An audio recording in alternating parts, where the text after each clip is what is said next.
In the dim corridors of Windsor, where silence often carries more weight than words, whispers began to surface that Queen Camilla's possession of certain royal jewels was not only questionable, but dangerously tied to an unfolding theft investigation. How could the woman who once stood by the king now find herself accused of betrayal at the very heart of the monarchy? At first, it was nothing more than hushed remarks exchanged among staff, the sort of gossip that usually dies before it reaches daylight. But this time, the tone was different. There was fear in the words, unease in the pauses, and an unmistakable sense that something was terribly amiss. A chambermaid confided that the tiara she had polished only weeks earlier was nowhere to be found in the vault. A butler whispered that a brooch once belonging to the Queen Mother had been removed from the official inventory with no explanation. One story alone might have been dismissed as an error, but a pattern was beginning to form that pointed towards someone powerful enough to move within the shadows without immediate suspicion.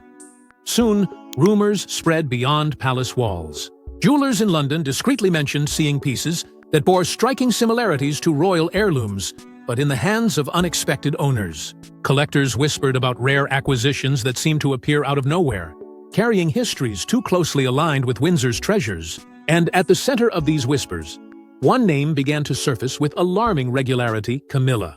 Could the queen consort herself be tied to the disappearance of jewels that symbolized centuries of monarchy? The press began sniffing around after inconsistencies emerged in Camilla's public appearances. She was seen wearing pieces never formally catalogued, jewels no one could place, yet bearing the unmistakable weight of royal heritage.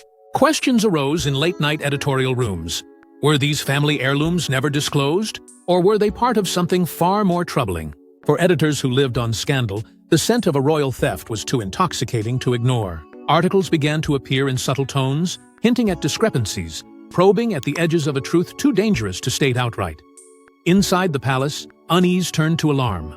Advisors who had sworn loyalty to the monarchy urged William to take notice. Heirlooms were not just ornaments, they were the embodiment of royal continuity, living relics passed from one generation to the next.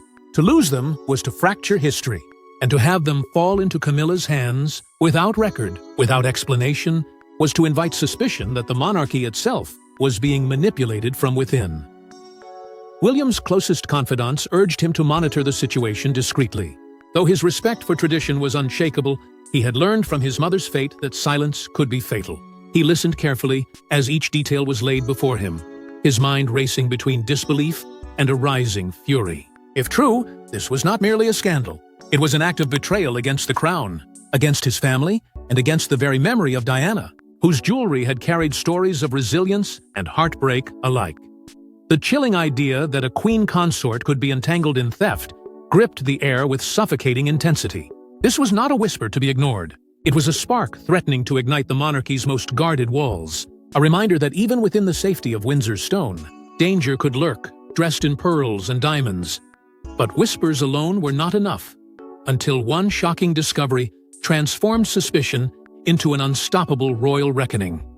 A sealed folder, marked only with the initials MJF, the missing jewels file was quietly passed to Prince William's desk. Inside, a list of names, dates, and photographs revealed what no royal dared to say out loud. The monarchy's most treasured jewels were vanishing, piece by piece, and all roads seemed to lead to Camilla's private chambers.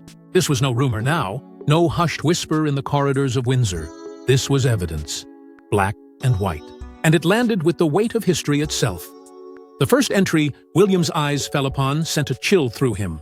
The Queen Mother's emerald brooch, a symbol of continuity through the darkest days of the crown, was gone. Not misplaced, not hidden away for safekeeping, but absent from official records, its disappearance concealed with quiet edits and unexplained omissions. For William, this was not merely an ornament lost, it was a fracture in the very fabric of royal tradition. And it was only the beginning. The file grew darker with every page. A photograph, marked with a red cross, carried the words, "Diana Sapphire, unaccounted for." William's chest tightened as he read those words. The sapphire, immortalized in his mother's memory, had long been a symbol of resilience in the face of cruelty. Now it was missing, listed coldly as though it were any other trinket.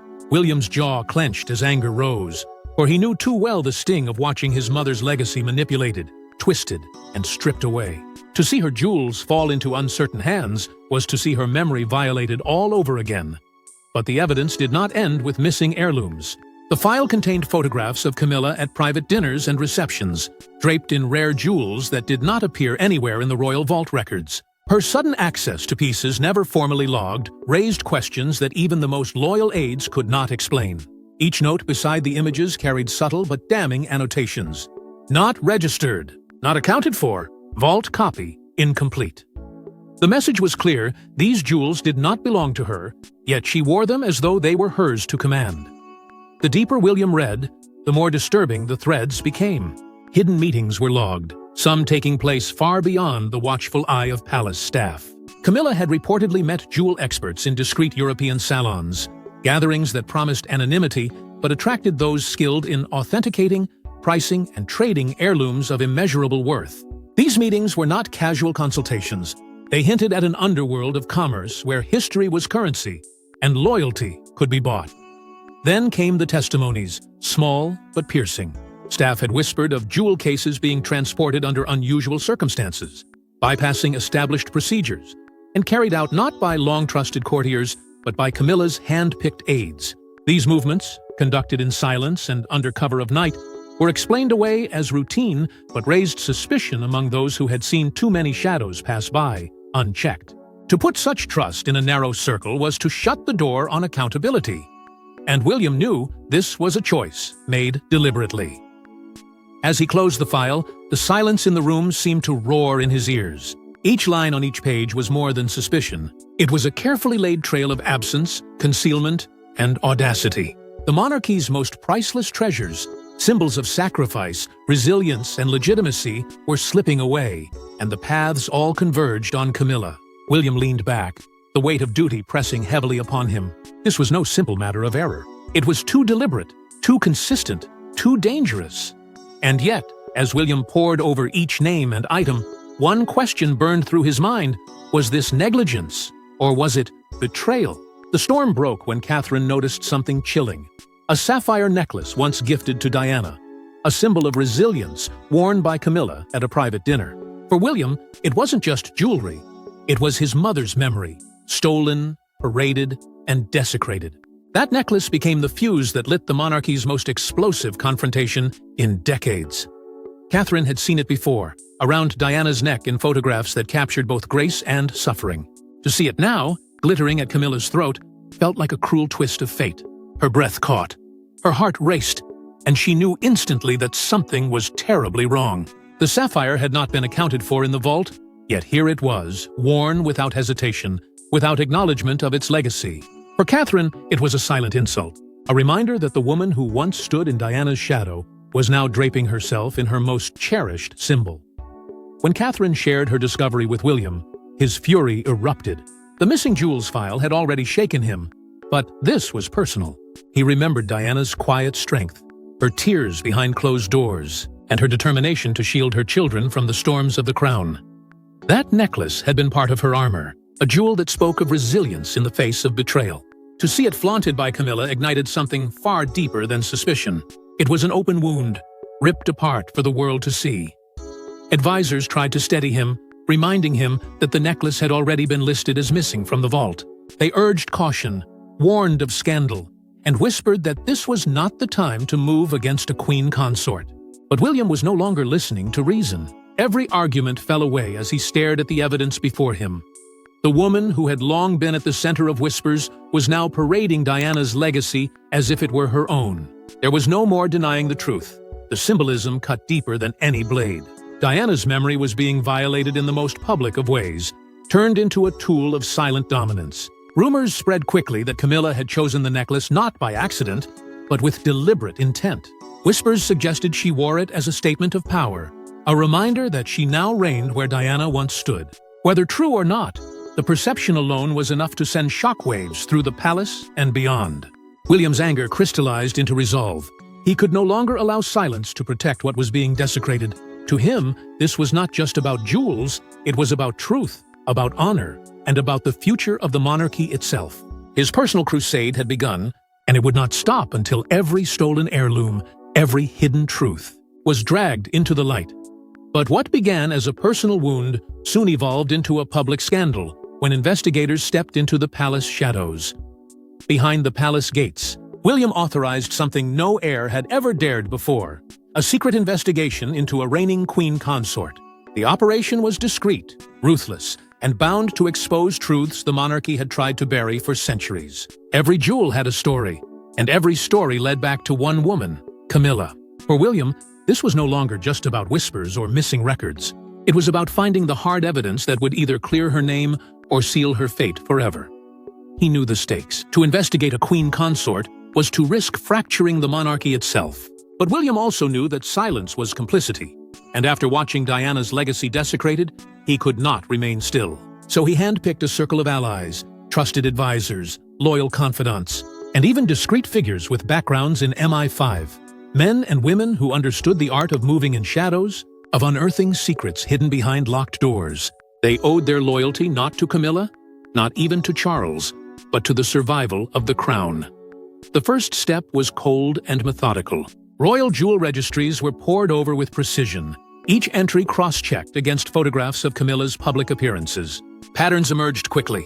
Pieces that had vanished from the vault mysteriously appeared at dinners, banquets, or private gatherings around her neck, or resting on her wrist. Records claimed they were secure, but the images told another story. The camera had betrayed what the official archives denied. From London to Paris to Geneva, quiet inquiries reached the desks of international jewel dealers. Trusted investigators contacted them with careful words and guarded questions. What they heard sent shivers through William's team.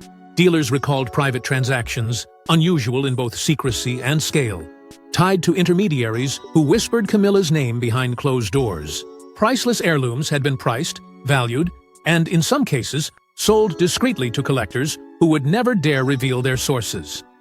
The paper trail was harder to deny. Hidden within Camilla's private accounts, a web of secret payments began to take shape. Transfers that could not be explained by her official allowance. Payments made through obscure channels, routed through shell companies designed to conceal their origins. Each movement of money painted a damning picture of someone funding a quiet empire of jewels, far outside the monarchy's control. But perhaps the most damning revelations came not from paper, but from the shadows of Windsor itself. Surveillance confirmed what staff had long suspected. Small jewel cases, discreetly moved in and out of the palace by Camilla's chosen aides, always under cover of darkness, always away from the prying eyes of long-trusted courtiers. These were no routine movements. These were acts of concealment, performed with the precision of those who knew they were carrying contraband. Then came the undeniable proof. At a private auction in Geneva, far removed from the scrutiny of the British press, a diamond tiara appeared. It was unmistakably an heirloom once recorded in the vault, one that had been quietly marked as missing months earlier. Its sudden appearance outside royal possession was more than evidence, it was an indictment. For William, it was the confirmation he dreaded, but knew was inevitable. The investigation had moved from suspicion to certainty, from whispers to truths, written in ledgers and displayed in auction rooms. The heir now had in his hands a dossier that could shatter the monarchy's illusion of unity. But exposing it would come at a cost greater than jewels. It would pit him against the very heart of his family, against the father he had sworn to support. And when the investigators returned with evidence in hand, William faced the most painful choice of his life: loyalty to his father, or justice for the crown. The heir walked into his father's study with documents that could shatter the monarchy. Charles, weary and frail, looked up only to see William's eyes blaze with fury. The confrontation wasn't just about jewels, it was about betrayal, about Diana, and about the legacy of the throne itself. For years, father and son had carried unspoken tensions, but that night, silence gave way to an eruption neither could escape. William placed the file on the desk with deliberate force. Pages filled with photographs, financial records, and testimonies lay bare a truth that could no longer be ignored. His voice, steady but burning with suppressed anger, cut through the room. He spoke of missing brooches, of jewels vanishing from the vault, of the sapphire necklace that once belonged to Diana, now flaunted by the queen consort. Every word was a knife, and Charles felt each one drive deeper. The evidence was undeniable, yet his heart resisted the son who dared to accuse his wife. Charles leaned back, his hands trembling as he reached for denial. He accused William of chasing shadows, of letting old grudges blind him to reason. He insisted that Camilla, his companion through years of loneliness, could never commit such acts. The king clung desperately to the woman who had stood by his side, refusing to see the darkness in her that others claimed to witness. To him, William's accusations felt like an assault, not only on Camilla, but on his own judgment, his own reign, his own fragile dignity. But William did not waver. His anger swelled into defiance as he invoked the memory of Diana. He reminded Charles of the pain she endured, the sacrifices she made, and the silent wounds she carried. He told him that ignoring the thefts was not an act of loyalty, but of cowardice. "This isn't about grudges, Father," William thundered. "This is about truth. This is about protecting the crown. She gave her life defending." His words echoed, with a raw power that stripped away excuses and forced Charles to confront the storm he had tried so long to avoid. The clash became more than a dispute over jewels. It was a battle between loyalty and truth, between a father clinging to love and a son demanding justice. Charles, his face drawn with exhaustion, accused William of letting his mother's ghost rule his heart. But William fired back that Diana's legacy was not a ghost, but a guiding light, one that demanded he act when others chose silence. The air between them crackled with history, grief, and the weight of a throne balanced on the edge of collapse. And then came the silence. Charles's defenses faltered as his eyes fell upon the documents before him. The evidence was overwhelming, too precise to dismiss, too damning to ignore. His mouth opened, but no words came. For the first time, the king felt the crushing weight of truth pressing down on him. The man who had spent a lifetime navigating scandal and survival now sat wordless, stripped of denial, drowning in the realization that his son was right. But if Charles hesitated, William did not, because the next move was his alone to make. It was a moment fit for the silver screen. Palace guards entering Camilla's wing, cases opened, velvet boxes seized, and centuries of royal history reclaimed in silence. For the first time in living memory, a queen consort's private collection was stripped by the order of a future king. What unfolded that day was not only an operation, but a spectacle of power. A turning point that announced to the entire monarchy that William was no longer a passive heir. He was the enforcer of truth. The order came swiftly and without hesitation. William, backed by the evidence he had presented to his father, and the silence that followed, commanded the guards to act. No negotiation, no compromise. The jewels were to be taken, catalogued, and locked once more inside the royal vault. Every step of the operation carried the weight of history. Each velvet box that left Camilla's possession was more than a trinket. It was a fragment of the monarchy's soul being wrenched back from the edge of disgrace. Under the watchful eyes of investigators, the guards moved with precision. They opened drawers, searched chests, and lifted cases that had once been carried through Windsor's gates in secrecy. Each piece recovered bore a name, a story, a memory. Brooches once pinned to the Queen Mother's dresses, tiaras that crowned the heads of queens past, and necklaces that had gleamed under Diana's light. The room filled with the silent shuffle of reclaiming what had been lost, and yet every sound seemed deafening to those who witnessed it. Camilla's shock was immediate.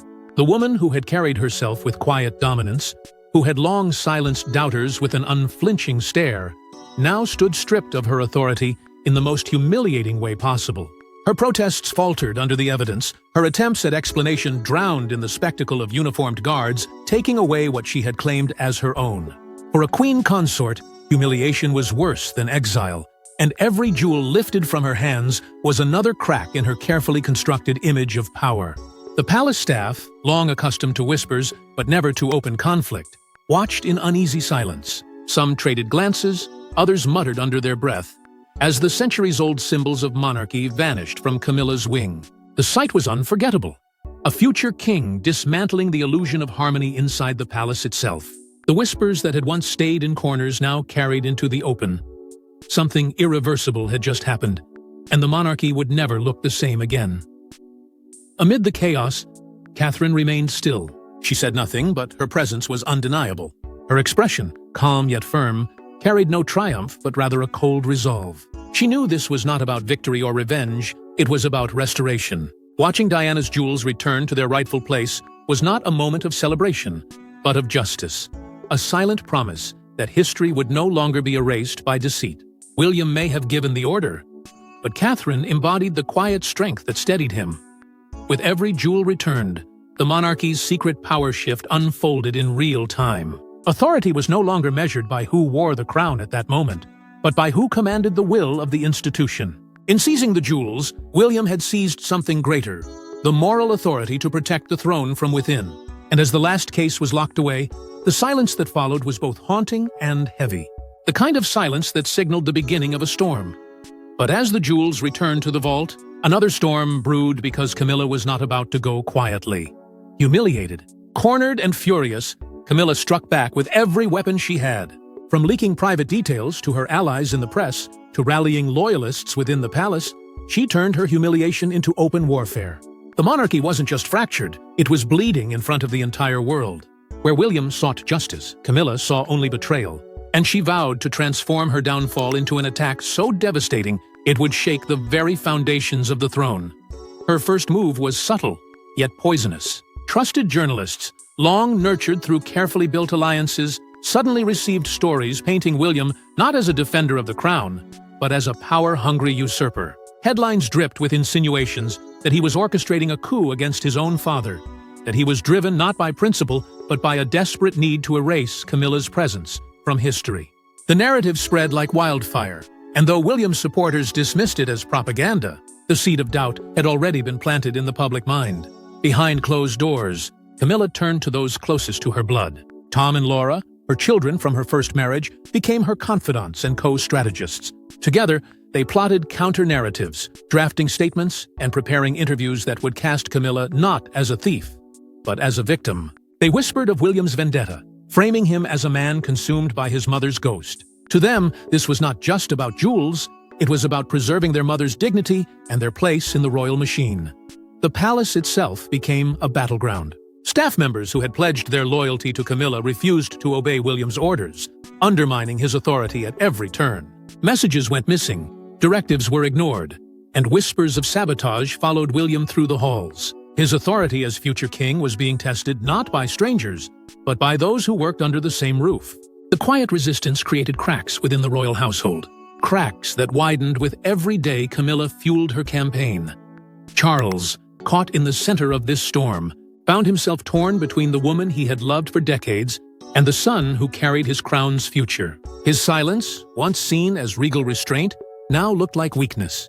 He could not bring himself to condemn Camilla outright, yet he could not ignore the truth William had laid bare. The weight of indecision dragged him down, leaving him paralyzed while his family tore itself apart before the watching eyes of the world.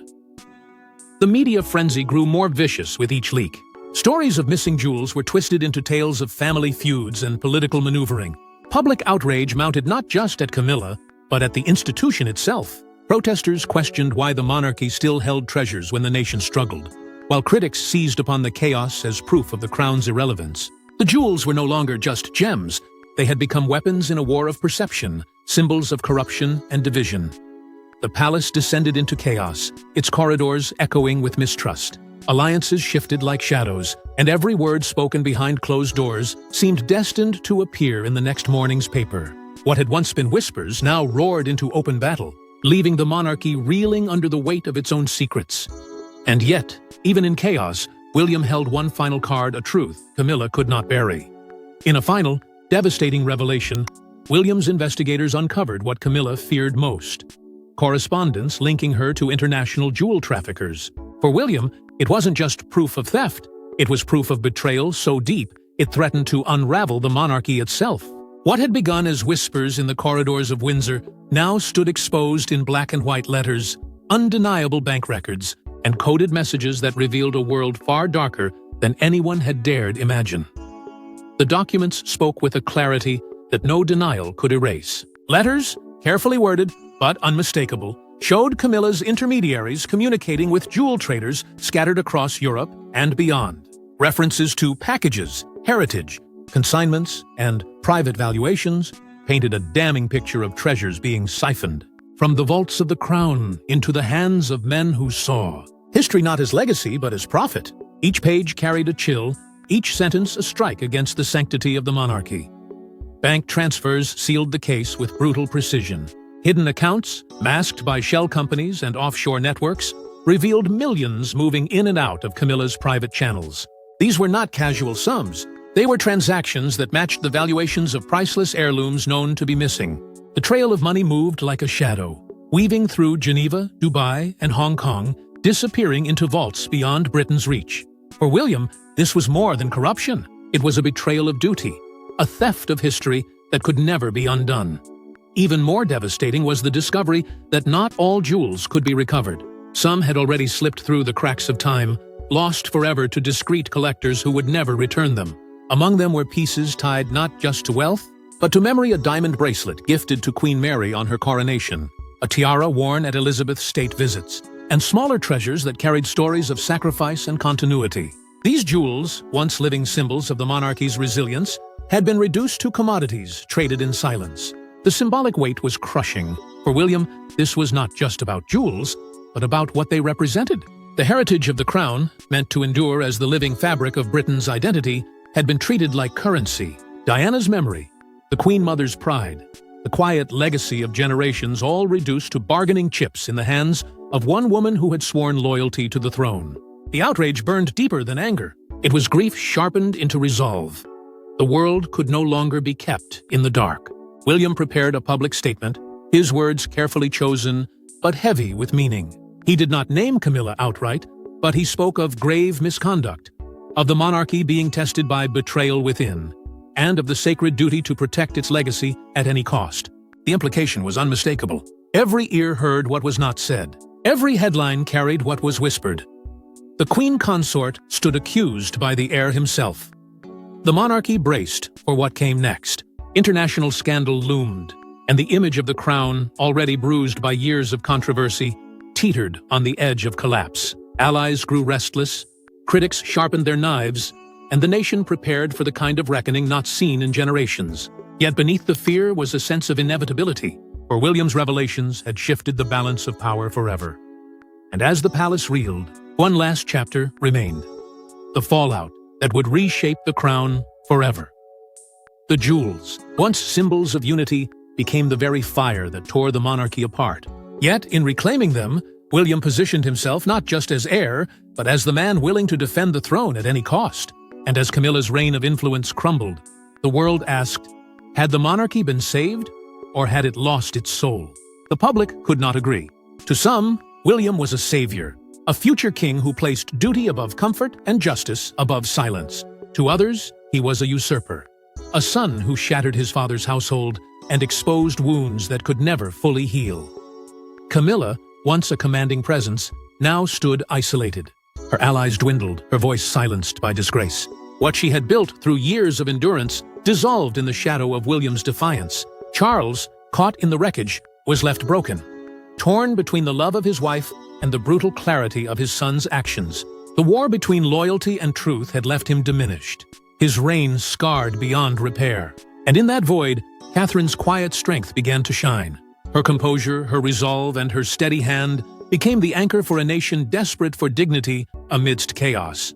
The crown's authority, once slipping, was restored through William's boldness, yet the cost was undeniable.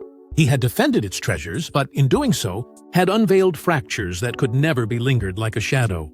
The haunting idea that this was not an ending, but merely the beginning of future wars within the royal family. And so, as the vault doors closed on the reclaimed jewels, another question remained unanswered. What price had the monarchy truly paid for survival? Thanks for watching. Don't forget to like and subscribe, and we will see you in the next one.